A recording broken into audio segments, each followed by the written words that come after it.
Hello guys, in this video I'm going to show you how to turn on the elevation surveys on the Avenza Maps application.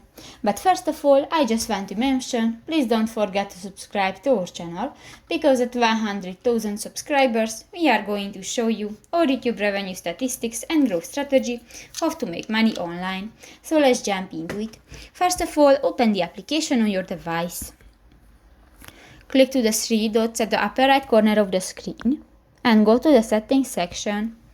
In the settings section you can find the GPS settings under the manage symbol set, and in the GPS track settings section, the third section, you can find the elevation surveys.